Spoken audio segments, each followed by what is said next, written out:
Assalamualaikum warahmatullahi wabarakatuh. Saya Ria Putri Larasati dari kelas 3A Farmasi. Kali ini saya akan melakukan praktikum biokimia yang berjudul denaturasi protein.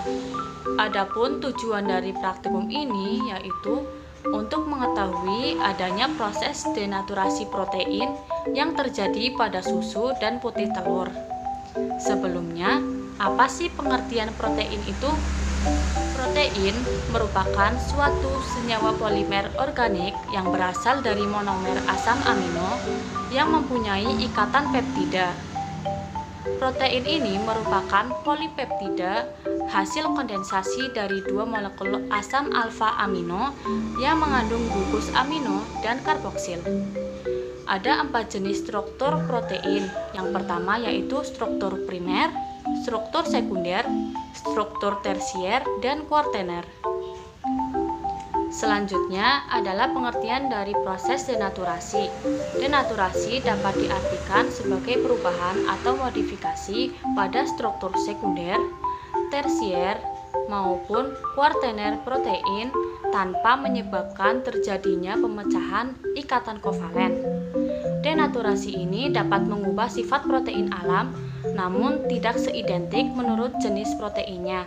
Misalnya, aktivitasnya sebagai enzim atau hormon berkurang, kelarutannya dalam garam atau asam menurun, dan stabilitasnya menurun sehingga akan membentuk gumpalan atau endapan. Ciri-ciri suatu protein yang mengalami denaturasi bisa dilihat dari berbagai hal. Salah satunya adalah dari perubahan struktur fisiknya. Biasanya berupa pembukaan lipatan pada bagian-bagian tertentu. Selain itu, protein yang terdenaturasi akan berkurang kelarutannya. Pada saat terjadi proses denaturasi, struktur protein akan mengalami suatu perubahan. Dalam hal ini, struktur yang berubah yaitu struktur sekunder, tersier, dan kuartener karena ketiga struktur tersebut memiliki susunan 3 dimensi dari rantai polipeptida. Jadi, ketika terjadi proses denaturasi, struktur 3 dimensi tersebut akan terganggu dan molekulnya akan terurai menjadi struktur acak tanpa menyebabkan pemecahan atau kerusakan ikatan kovalen. Proses denaturasi ini dapat dipengaruhi oleh beberapa faktor, yaitu ada faktor fisik dan faktor kimiawi. Faktor fisik meliputi panas, tekanan, dan pengadukan, sedangkan faktor kimiawi meliputi pH atau tingkat keasaman, pelarut organik, senyawa organik, deterjen, dan garam. Selanjutnya yaitu alat dan bahan. Alat yang digunakan dalam praktikum ini yaitu pipet tetes, rak tabung reaksi, dan wadah. Sedangkan bahan yang digunakan yaitu putih telur, susu, jeruk nipis, dan asam asetat atau cuka. Langkah yang pertama kali dilakukan adalah menyiapkan alat dan bahan praktikum. Setelah itu, dimasukkan kurang lebih 2 ml susu ke dalam tabung reaksi.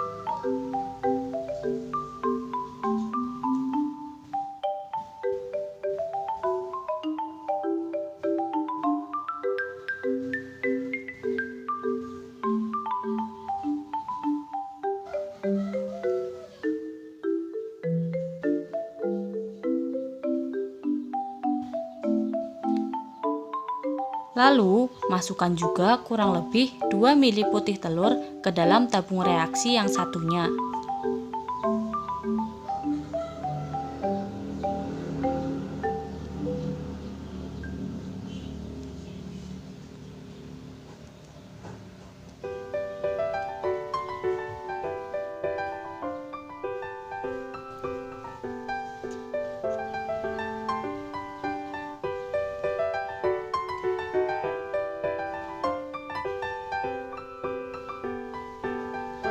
Ulangi sampai ke-4 tabung terisi dengan sampel. Berikutnya, dimasukkan reagen berupa asam asetat kurang lebih 2 ml juga ke dalam tabung yang berisi susu dan albumin atau putih telur. Jadi, perbandingan bahan yang digunakan yaitu 1:1.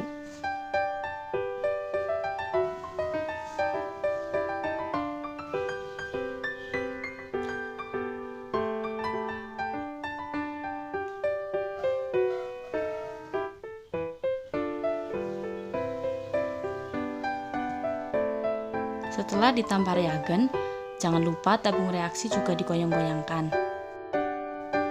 Selanjutnya, kembali dimasukkan kurang lebih 2 ml air jeruk nipis ke dalam 2 tabung yang belum ditambahkan dengan cuka.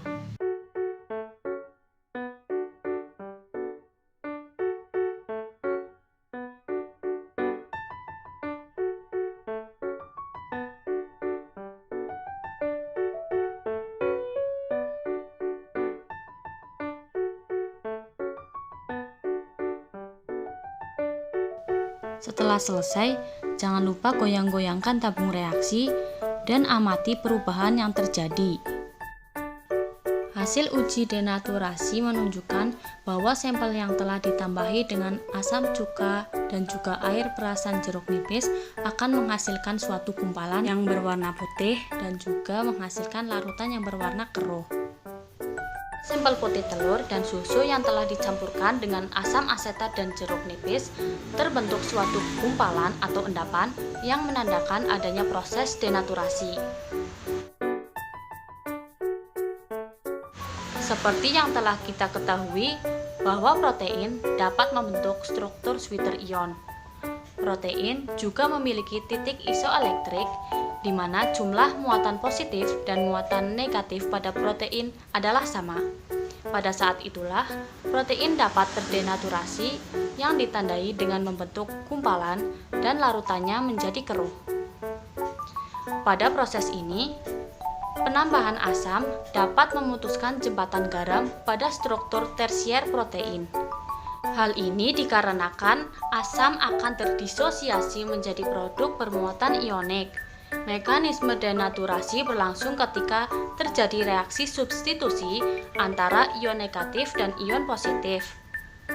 Ion positif dan negatif pada garam dapat berganti pasangan dengan ion positif dan negatif dari asam, sehingga jembatan garam pada protein yang merupakan salah satu jenis interaksi pada protein menjadi kacau dan protein akan terdenaturasi. Dari praktikum yang telah dilakukan, maka dapat disimpulkan bahwa protein yang terdapat pada susu dan putih telur dapat mengalami proses denaturasi melalui reaksi penambahan asam yang ditandai dengan terbentuknya suatu gumpalan atau koagulasi.